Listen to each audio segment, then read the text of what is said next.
La incapacidad humana. Venir a Cristo es una frase muy común en la Sagrada Escritura. Se usa para describir esas acciones del alma por las que, abandonando de inmediato nuestros pecados y nuestra justicia propia, volamos hacia el Señor Jesucristo y recibimos su justicia para revestirnos con ella, y su sangre para que sea nuestra expiación. Venir a Cristo, entonces, encierra el arrepentimiento y la negación de uno mismo y la fe en el Señor Jesucristo. Incluye en sí todas esas cosas que son el acompañamiento necesario de estos grandiosos estados del corazón, tales como la creencia en la verdad, la diligencia en la oración a Dios, la sumisión del alma a los mandamientos del Evangelio de Dios, y todas esas cosas que acompañan el amanecer de la salvación en el alma. Venir a Cristo es la única cosa esencial para la salvación de un pecador. Quien no viene a Cristo, haga lo que haga y crea lo que crea, está todavía en hiel de amargura y en prisión de maldad. Venir a Cristo es el primerísimo efecto de la regeneración. En el momento en que el alma es vivificada, de inmediato descubre su condición perdida y se horroriza ante esa condición, busca refugio y, creyendo que Cristo es el refugio adecuado, vuela hacia Él y descansa en Él. Donde no existe este venir a Cristo, no hay una señal cierta de una nueva vida. Donde no hay una vida nueva, el alma está muerta en delitos y pecados, y estando muerta no puede entrar en el reino de los cielos. Tenemos frente a nosotros un aviso muy sorprendente, incluso detestable para algunas personas. Venir a Cristo, que es descrito por muchas personas como la cosa más fácil del mundo, es considerado por nuestro texto como algo total y enteramente imposible para cualquier hombre, a menos que el Padre le lleve a Cristo. Nuestro objetivo será entonces reflexionar sobre esta declaración. No dudamos que siempre será desagradable para la naturaleza carnal. Sin embargo, la ofensa que se hace a la naturaleza humana es a veces el primer paso para lograr que se humille ante Dios. Y si este es el resultado de un proceso doloroso, podemos olvidar el dolor y gozarnos en las gloriosas consecuencias. Primeramente trataré esta mañana de hacer resaltar la incapacidad del hombre, viendo en qué consiste. En segundo lugar, veremos las formas que el Padre emplea, cuáles son y cómo son ejercitadas en el alma. Y luego concluiré considerando el dulce consuelo que se puede obtener de este texto, que es árido y terrible en apariencia. Tenemos, pues, primero, la incapacidad del hombre. El texto dice: «Nadie puede venir a mí a menos que el Padre que me envió lo traiga». ¿Dónde radica esta incapacidad? En primer lugar, no se deriva de ningún defecto físico. Si para venir a Cristo, mover el cuerpo o caminar con los pies puede ser de ayuda, ciertamente el hombre tiene todo el poder físico para venir a Cristo en ese sentido. Recuerdo que una vez escuché de un antinomiano necio, que declaró que no creía que ningún hombre tenía el poder de caminar a la casa de Dios si el Padre no le llevara. Era verdaderamente un tonto, porque debió haber visto que mientras un hombre tenga vida y piernas, le resulta lo mismo de fácil caminar a la casa de Dios que a la casa de Satanás. Si venir a Cristo incluye decir una oración, El hombre no tiene defecto físico sobre ese particular. Si no es mudo, puede decir una oración tan fácilmente como decir una blasfemia. Es tan fácil que un hombre cante uno de los cantos de Sión, como que cante una canción profana teñida de lujuria. No hace falta el poder físico para venir a Cristo. El hombre tiene todo el poder corporal que se necesita, y cualquier parte de la salvación que consista en eso está entera y totalmente al alcance del hombre, sin necesidad de ninguna ayuda del Espíritu de Dios. Tampoco reside esta incapacidad en ninguna deficiencia mental. Puedo creer que esta Biblia es verdadera con la misma facilidad que puedo creer que cualquier otro libro es verdadero. En la medida en que creer en Cristo no sea más que un acto de la mente, soy tan capaz de creer en Cristo como lo soy de creer en cualquier otra persona. Si sus afirmaciones son verdaderas, sería una pérdida de tiempo que me digan que no puedo creerlas.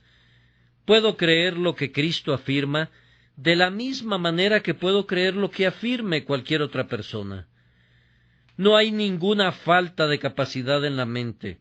Es capaz de apreciar como un mero concepto intelectual la culpa del pecado, de la misma manera que es capaz de entender la culpa que implica un asesinato. ¿Es imposible que yo desarrolle la idea mental de buscar a Dios?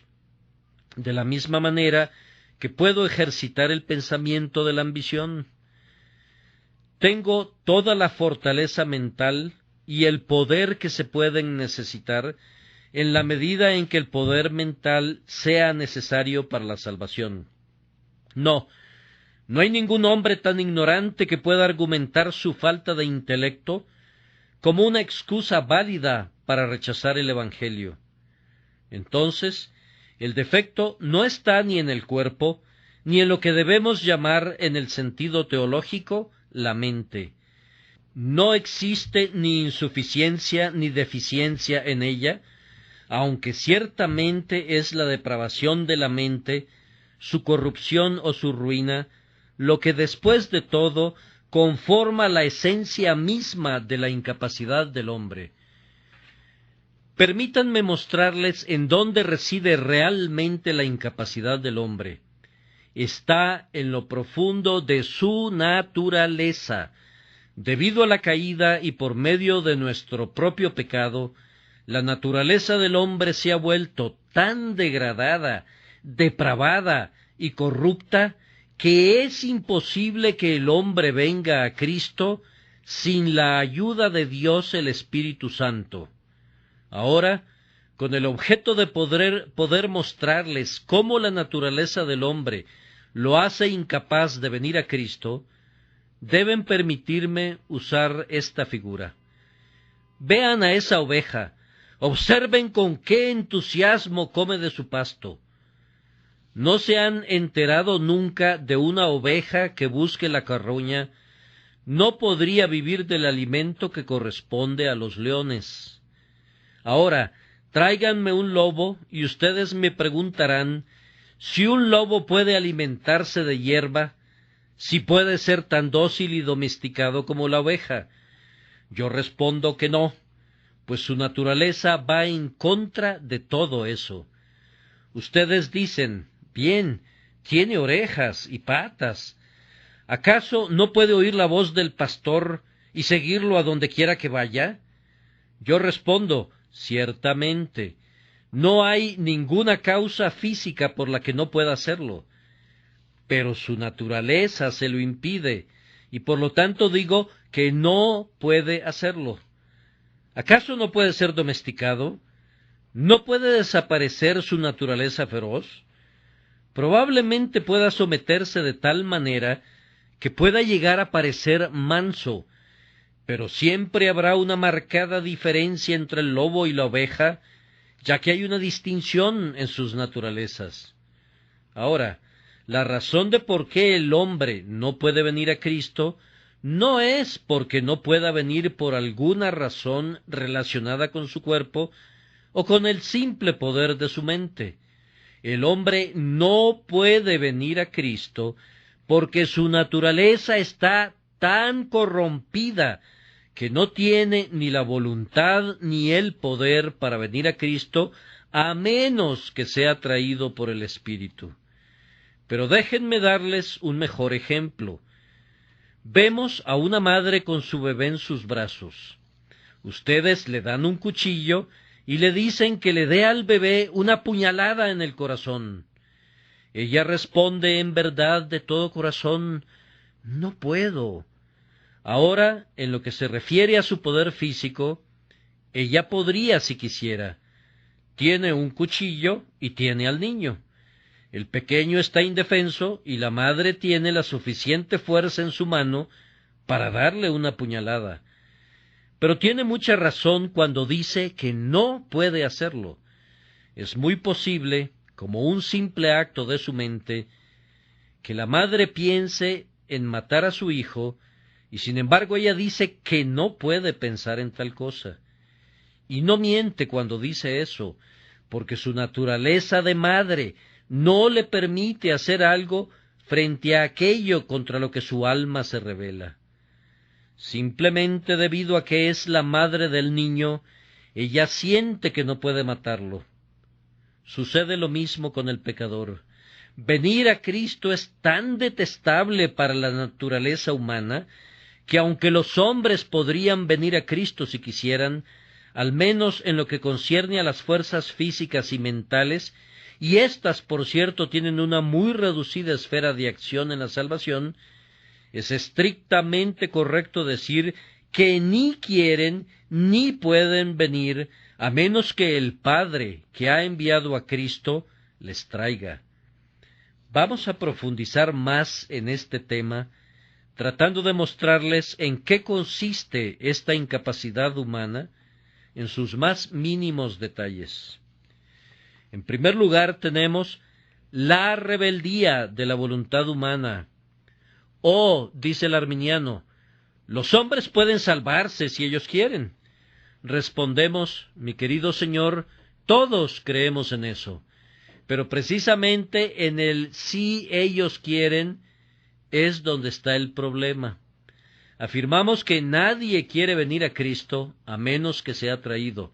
No, no lo afirmamos nosotros, sino que el mismo Cristo lo declara así, y no queréis venir a mí para que tengáis vida.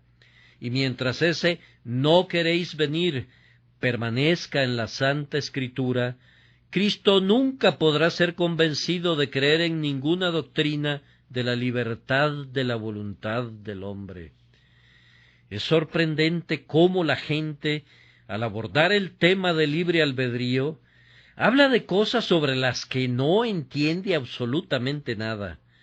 Bueno, dice alguien, yo creo que los hombres pueden ser salvos si quisieran. Mi querido amigo, esa no es para nada la pregunta.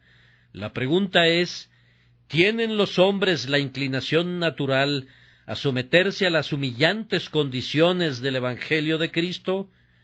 Declaramos, con base en la autoridad de la Biblia, que la voluntad humana está tan desesperadamente inclinada al mal, tan depravada, tan orientada a todo lo que es malo, tan opuesta a todo lo que es bueno, que sin la influencia poderosa, sobrenatural e irresistible del Espíritu Santo, ninguna voluntad de hombre podrá ser obligada a ir a Cristo. Tú respondes que a veces los hombres sí quieren ir, sin la ayuda del Espíritu Santo. Yo digo, ¿has conocido a alguien que sí quería? Yo he conversado con muchos cientos, no, con miles de cristianos, todos con diferentes puntos de vista, unos jóvenes y otros viejos, pero nunca he tenido la suerte de conocer a uno que pudiera afirmar que vino a Cristo por su propia voluntad, sin necesidad de ser traído. La confesión universal de todos los verdaderos creyentes es esta: Yo sé que si Jesucristo no me hubiera buscado cuando yo era un extraño completamente alejado del redil de Dios, aún hasta este momento estaría caminando errante muy lejos de Él, a gran distancia de Él, y amando esa distancia cada vez más.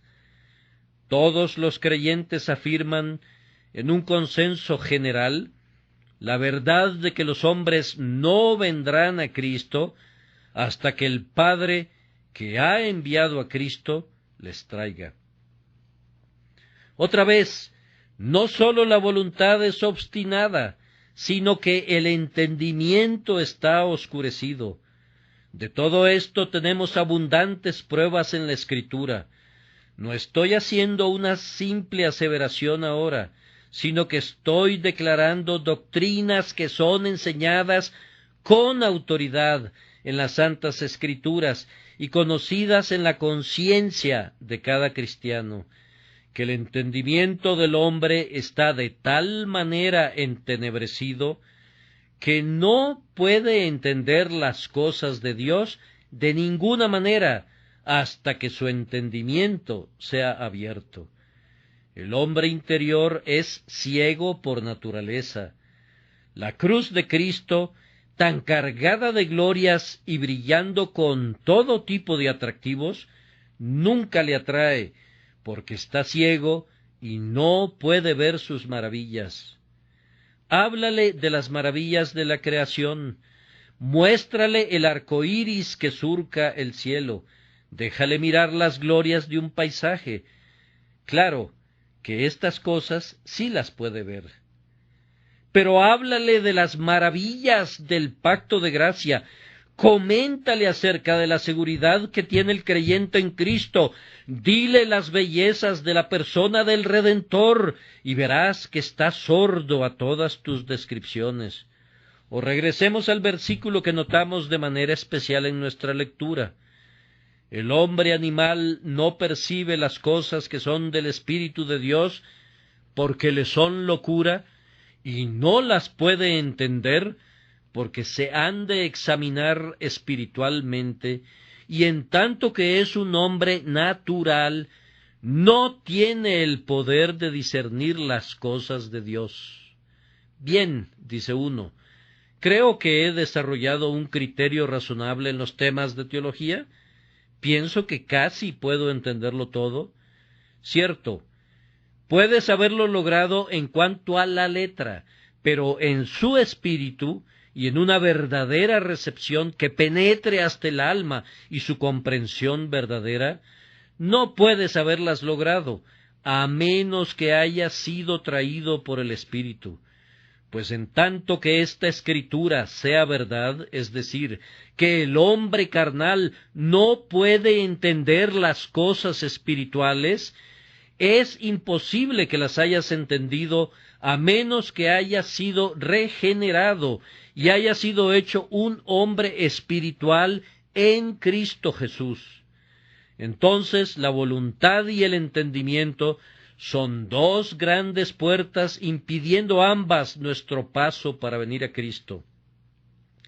Y hasta que estas puertas no sean abiertas por las dulces influencias del Espíritu Divino, están cerradas para siempre para todo lo relacionado a venir a Cristo. Otra vez, los afectos que constituyen una buena parte del hombre son depravados. El hombre tal como es antes de recibir la gracia de Dios, ama cualquier cosa más que las cosas espirituales. Si quieres una prueba de esto, mira a tu alrededor. No se necesita un monumento en honor a la depravación de los afectos humanos. Mira a cualquier lugar. No hay ni una sola calle, ni una sola casa, no, ni un solo corazón que no muestre la triste evidencia de esta terrible verdad. ¿A qué se debe que los hombres no se congreguen en todas partes del mundo en la casa de Dios el domingo? ¿Por qué no nos dedicamos más a la lectura de la Biblia? ¿Por qué la oración es un deber casi universalmente descuidado? ¿Por qué se ama tan poco a Cristo? ¿Por qué quienes profesan ser sus discípulos son tan fríos en el afecto hacia Él? ¿De dónde proceden estas cosas?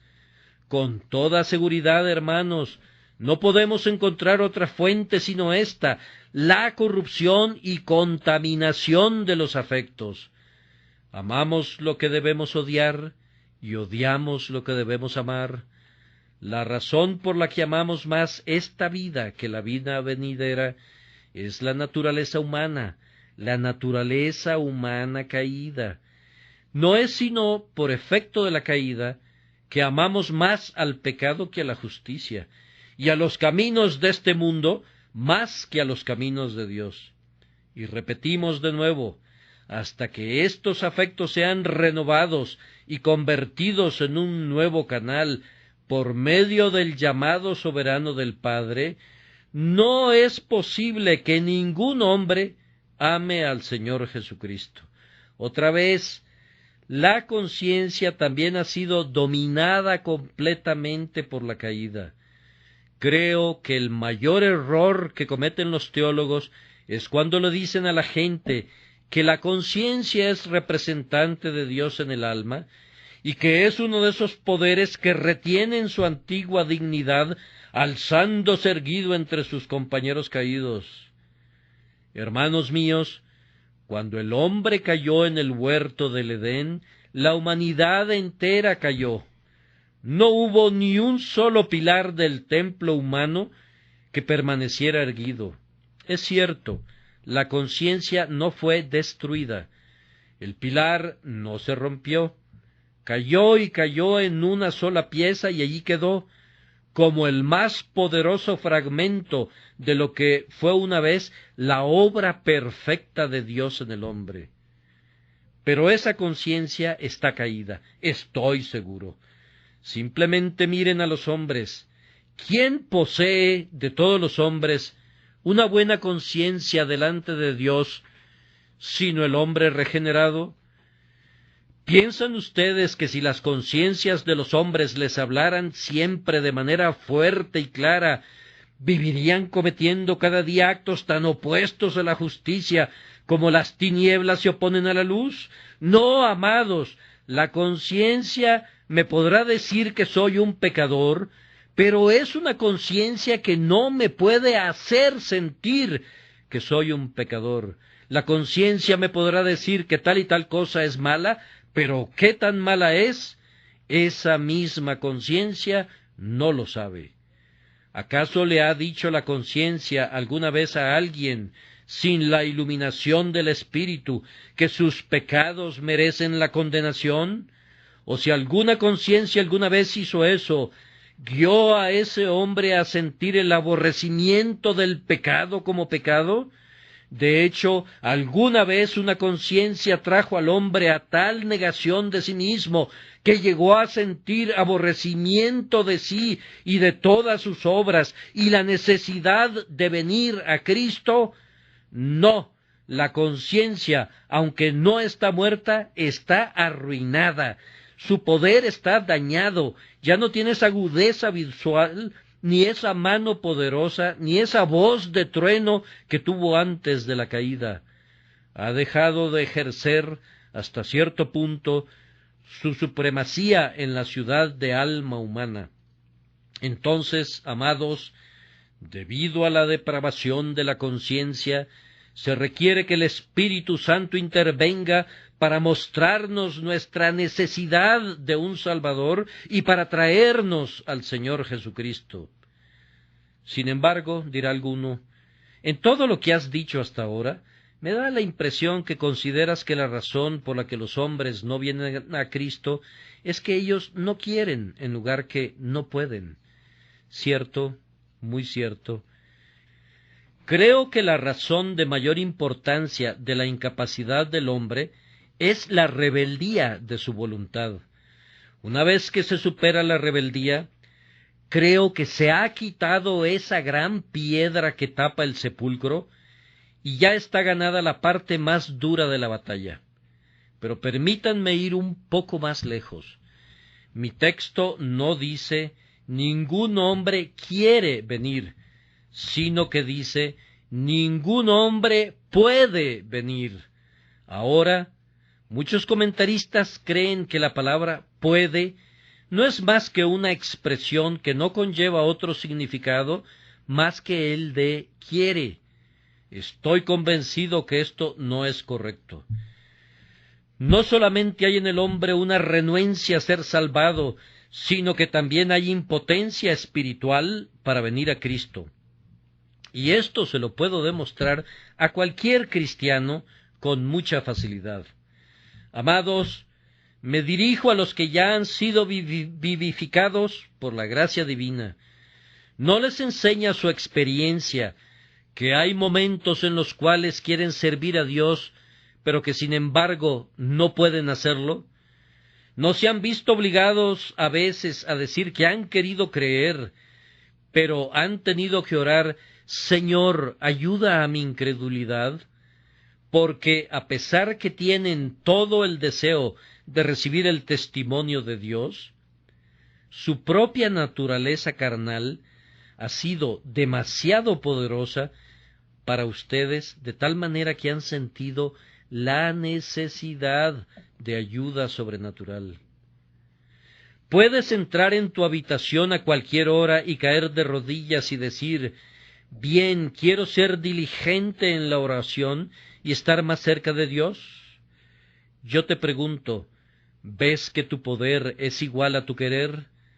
¿Podrías afirmar incluso ante el mismo tribunal de Dios que estás seguro de no estar equivocado en cuanto a este querer?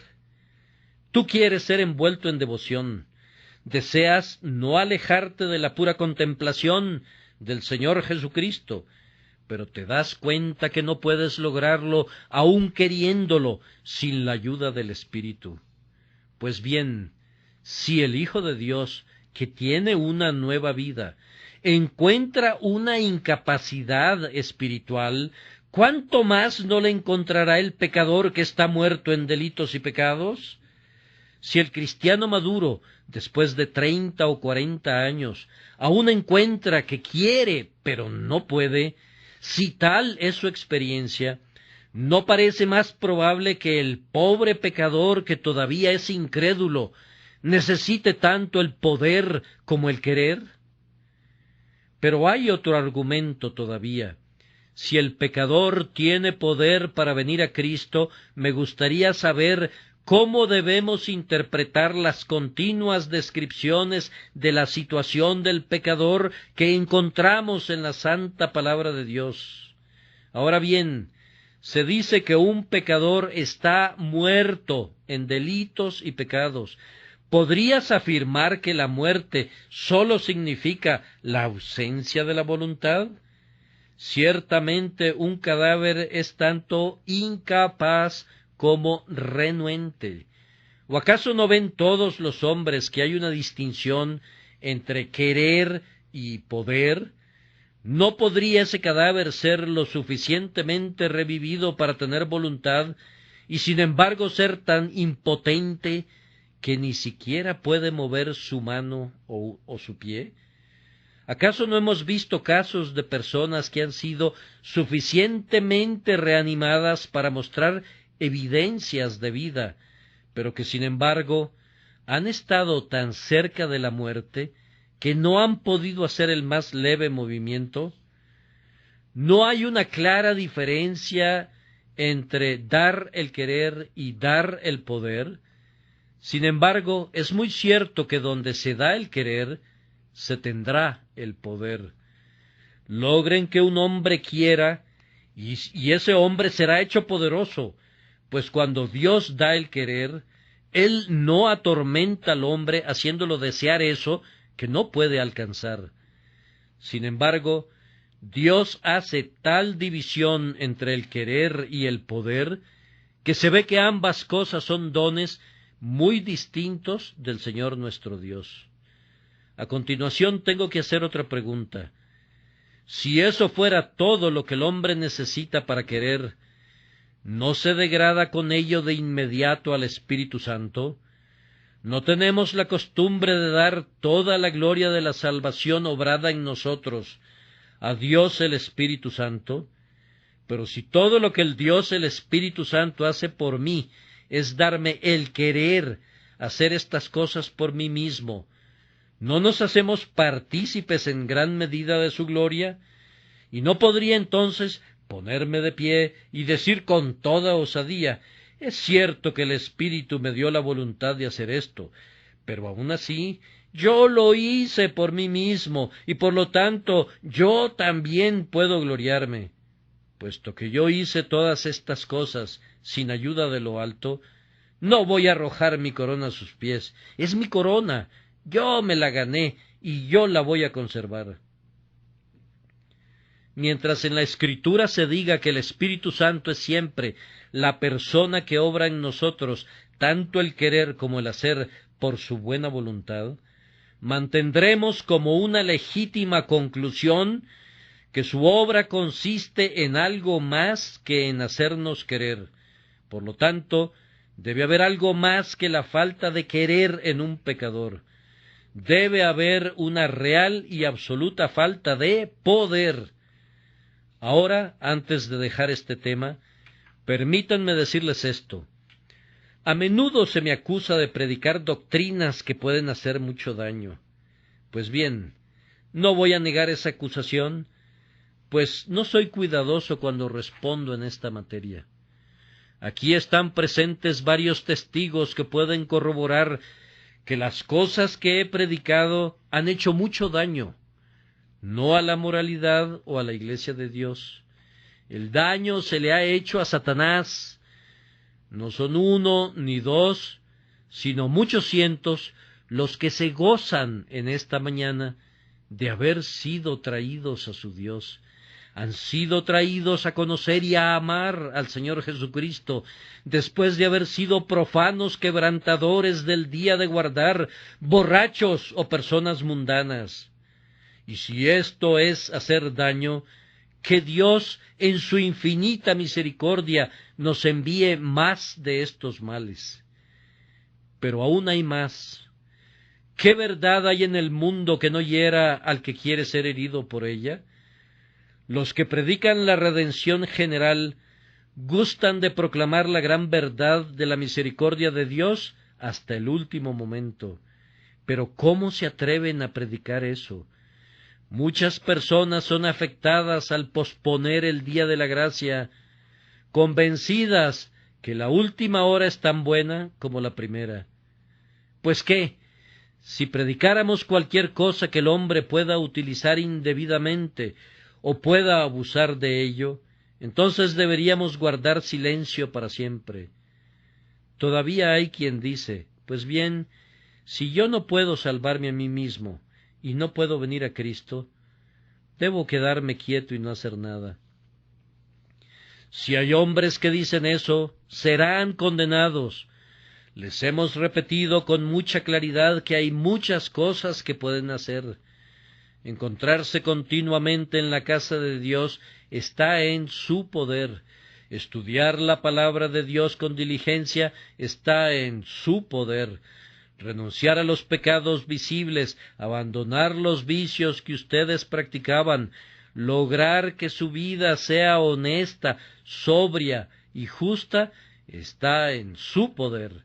Para esto no necesitan ninguna ayuda del Espíritu Santo. Todo esto lo pueden hacer ustedes solos, pero venir a Cristo ciertamente no está en su poder hacerlo, si antes no han sido renovados por el Espíritu Santo. Pero vean que su falta de poder no es ninguna excusa, dado que no tienen ningún deseo de venir y están viviendo en una rebelión voluntaria contra Dios. Su falta de poder radica principalmente en la obstinación de su naturaleza. Supongan que un mentiroso dice que no está en su poder decir la verdad, que ha sido un mentiroso por tanto tiempo que no puede dejar la mentira. ¿Sería eso una excusa para él? Supongan que un hombre que durante mucho tiempo se ha entregado a sus concupiscencias Les dice que está tan aprisionado por ellas como por una gran red de hierro y que no puede librarse de ellas. ¿Aceptarían eso como una excusa? Ciertamente no lo es.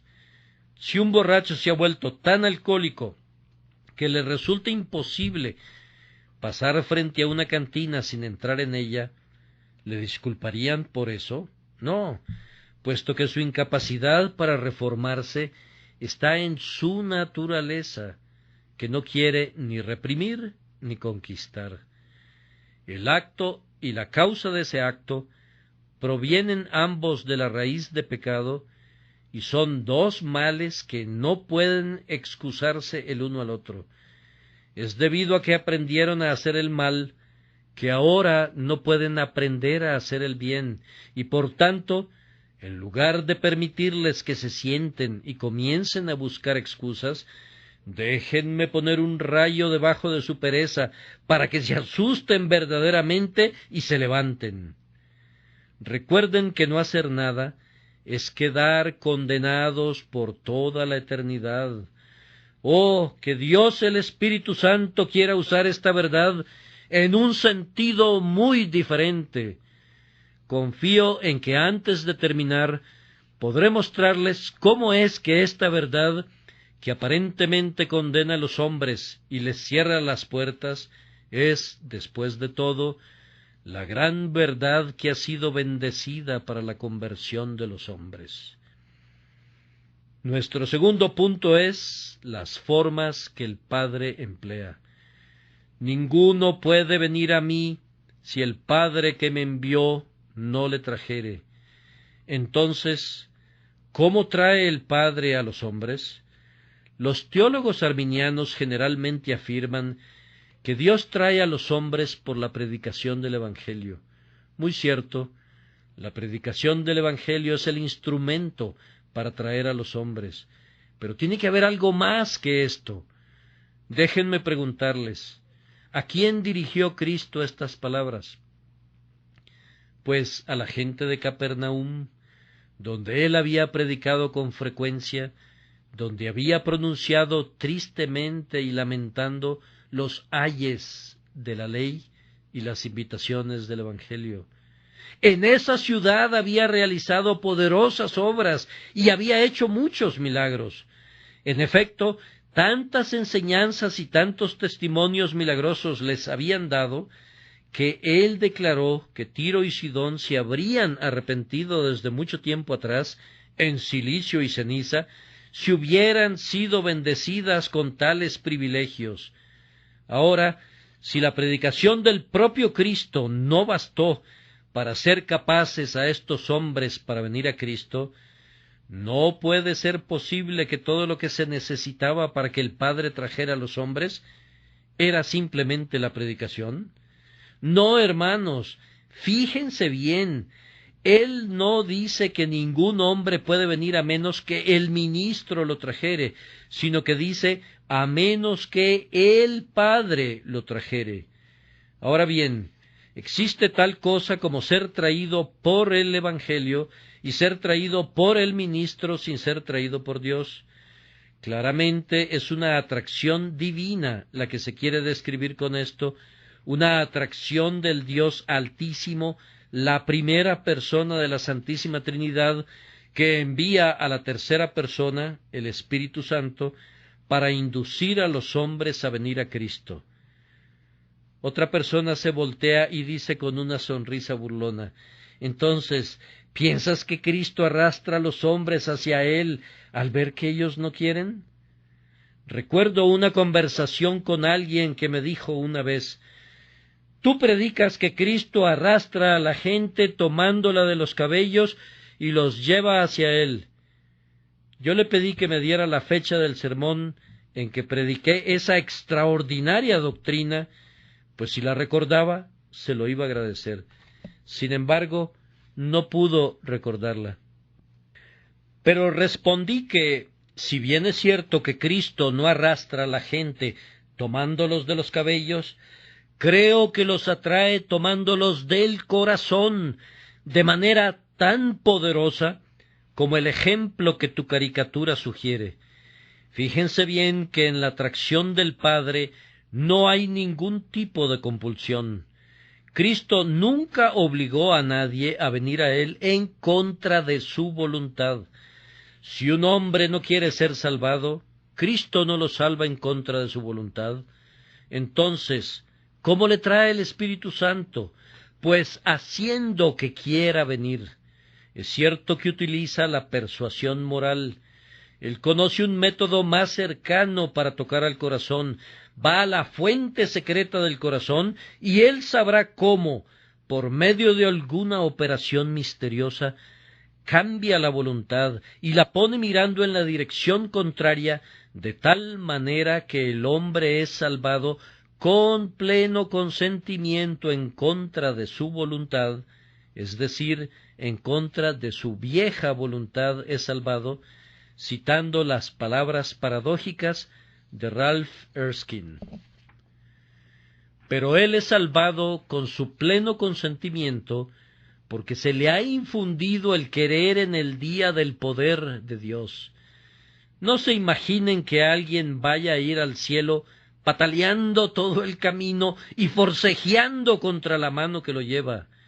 No piensen que alguien va a ser lanzado para que se bañe en la sangre del Salvador al tiempo que él trata de huir del Salvador. ¡Oh, no! Es cierto que antes que nada el hombre no quiere ser salvado. Cuando el Espíritu Santo pone su influencia en el corazón, se cumple la Escritura: «Atráeme en pos de ti, corramos». Lo seguimos en tanto que Él nos lleva, contentos de obedecer la voz que antes habíamos despreciado. Pero el punto central está en el cambio de la voluntad. ¿Cómo ocurre esto? Nadie lo sabe. Es uno de esos misterios claramente percibidos como un hecho, pero cuya causa ninguna lengua puede declarar y ningún corazón puede adivinar. Sin embargo, sí les podemos decir la manera aparente en que el Espíritu Santo opera. Lo primero que el Espíritu Santo hace cuando entra al corazón de un hombre es esto: lo encuentra dotado con una muy buena opinión de sí mismo. Y no hay nada que impida tanto a un hombre venir a Cristo como una buena opinión de sí mismo. Dice el hombre: yo no quiero venir a Cristo, yo tengo mi propia justicia, tan buena como cualquiera pudiera desearla. Siento que puedo entrar al cielo con mis propios méritos. El Espíritu Santo desnuda su corazón, le permite ver el cáncer repugnante que está allí consumiendo su vida, le descubre toda la negrura y la inmundicia de esa alcantarilla del infierno, es decir, el corazón del hombre. Entonces el hombre se horroriza. Nunca pensé que yo fuera así. Oh, esos pecados que yo consideré pequeños han alcanzado una estatura inmensa. Lo que pensé que no era más que un montón de tierra ha crecido hasta llegar a ser una montaña. Lo que no era más que una plantita creciendo en la pared se ha convertido en un cedro del Líbano. Oh, piensa el hombre, voy a tratar de reformarme, haré las buenas obras que se necesiten para borrar todas mis negras acciones.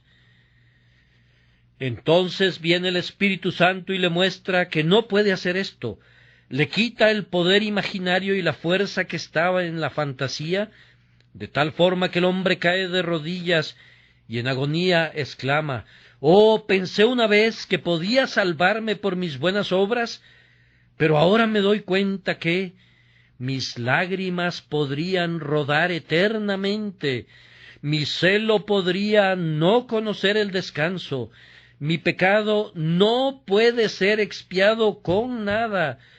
Sólo tú puedes salvar, Señor, debes salvarme». Entonces el corazón se despierta y el hombre está al borde de la desesperación y exclama: «No podré ser salvo nunca, nada puede salvarme». Entonces llega el Espíritu Santo y muestra la cruz de Cristo al pecador, le da ojos ungidos con colirio del cielo y le dice: Mira esa cruz. Ese hombre murió para salvar a los pecadores. ¿Sientes que eres un pecador? Él murió para salvarte. Y Él hace que el corazón crea y venga a Cristo. Y cuando viene a Cristo, porque el Espíritu le ha traído dulcemente, encuentra la paz de Dios que sobrepasa todo entendimiento, la cual guardará su corazón y pensamientos en Cristo Jesús, Señor nuestro. Ahora podrán darse cuenta con toda claridad que todo esto puede hacerse sin necesidad de ninguna compulsión.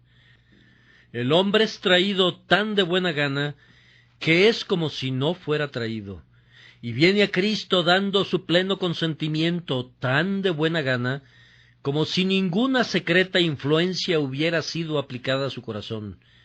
Pero esa influencia debe ser aplicada, pues nunca ha habido nadie, ni tampoco lo habrá, que pueda o que quiera venir al Señor Jesucristo. Y ahora nos preparamos para llegar a una conclusión tratando de hacer una aplicación práctica de esta doctrina. Confiamos que también sirva de consuelo. Bien, dirá alguno, si lo que este hombre predica es cierto, ¿en qué se convertirá mi religión? Porque habrás de saber que durante mucho tiempo me he estado esforzando y no me gusta que me digas que un hombre no se puede salvar a sí mismo. Yo sí creo que puede, y por lo tanto pretendo perseverar en ese esfuerzo. Pero si creo lo que tú dices, debo abandonarlo todo y comenzar de nuevo.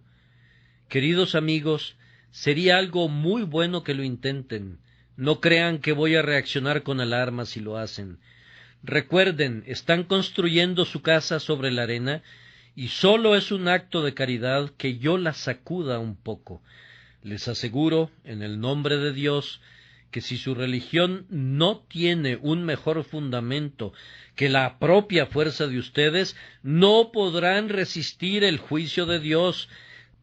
Nada durará por toda la eternidad que no haya venido de la eternidad. A menos que el Dios eterno haya hecho una buena obra en su corazón, todo lo que puedan haber hecho será descubierto en el último día en el que se rendirán cuentas. Es en vano que vayan a la iglesia o a la capilla, que observen el domingo, que oren asiduamente. Es en vano que sean honestos con sus vecinos y que su conversación sea siempre honorable. Si tienen la esperanza de ser salvos por medio de estas cosas, es totalmente en vano que confíen en eso. Adelante, sean tan honestos como quieran, guarden perpetuamente el domingo, sean tan santos como puedan. No los voy a disuadir de hacer estas cosas, Dios no lo quiera.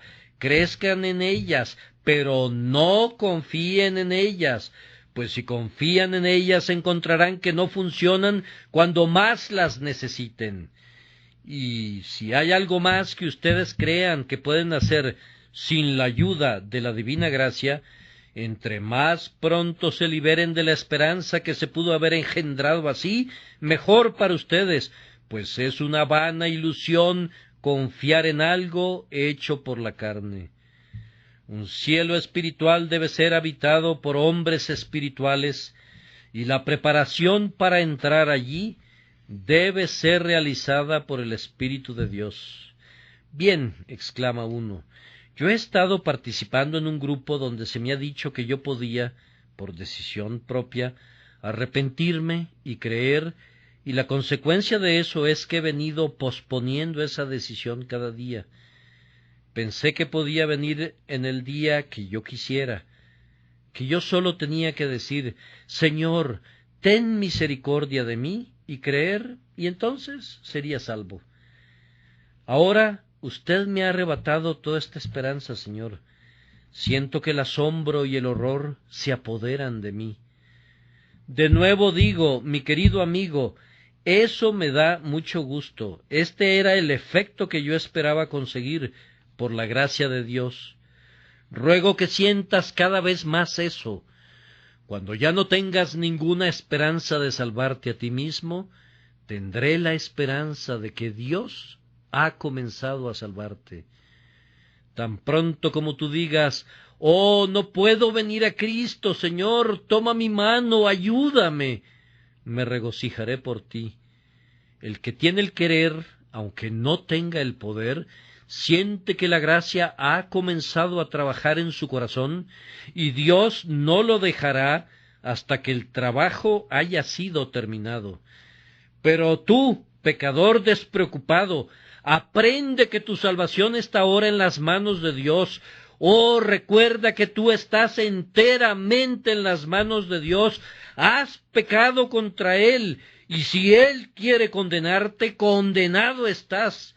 No puedes resistir su voluntad ni frustrar su propósito. Has merecido su ira, y si Él elige derramar la abundancia de su ira sobre tu cabeza, tú no puedes hacer nada para impedirlo.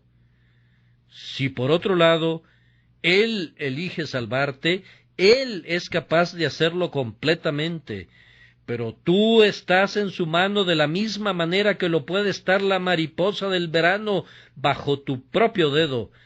Él es el Dios al que ofendes cada día. No tiemblas cuando piensas que tu destino eterno cuelga ahora de la voluntad de aquel a quien has enojado y enfurecido. ¿No chocan temblando tus rodillas y no se te congela la sangre? Si es así, me da mucho gusto, puesto que esto puede ser el primer efecto en tu alma de la atracción del Espíritu. Oh, tiembla al pensar que el Dios al que has airado es el mismo Dios del que depende enteramente tu salvación o tu condenación. Temblando, besad al Hijo, porque no se enoje y perezcáis en el camino cuando se encendiere un poco su furor. Ahora, la reflexión que consuela es esta. Algunos de ustedes están conscientes en esta mañana que están viniendo a Cristo. ¿No han comenzado a llorar la lágrima penitencial? ¿Acaso su habitación no fue testigo mudo de la preparación por la que pasaron en medio de oraciones para venir a escuchar la palabra de Dios? Y durante el culto esta mañana, ¿no susurraba su corazón estas palabras: «Señor, sálvame o perezco, porque yo no puedo salvarme a mí mismo»? ¿No podrían acaso ahora ponerse de pie, aún sobre los asientos, y cantar: «Oh, gracia soberana, somete mi corazón»? Quiero ser llevado en triunfo también, un cautivo voluntario de mi Señor quiero ser, para cantar el triunfo de su palabra. Y no he escuchado yo mismo que dicen en su corazón: «Jesús, Jesús, toda mi confianza está en ti. Yo sé que ninguna justicia propia puede salvarme, sino solo tú. Oh Cristo, pase lo que pase, me arrojo por completo en tus manos». Oh, mis hermanos y hermanas, ustedes son traídos por el Padre, pues no hubieran podido venir si Él no los hubiera traído. ¡Cuán dulce es ese pensamiento! Y si Él los ha traído, ¿saben cuál es la conclusión maravillosa? Déjenme repetir solamente un texto, esperando que les traiga consuelo. Jehová se manifestó a mí ya mucho tiempo ha, diciendo: «Con amor eterno te he amado, por tanto te soportaré con misericordia». Sí, mis pobres hermanos y hermanas que lloran, en la medida en que están viniendo a Cristo ahora, el Padre los ha traído, y en la medida en que Él los ha traído tienen la prueba que Él los ha amado desde antes de la fundación del mundo. Dejen que su corazón dé saltos de alegría. Ustedes le pertenecen. El nombre de cada uno de ustedes fue escrito en las manos del Salvador cuando fueron clavadas al maldito madero. El nombre de cada uno de ustedes brilla en el pectoral del grandioso sumo sacerdote, y estaba ya allí antes que el lucero de la mañana conociese su lugar o los planetas tuvieran su órbita.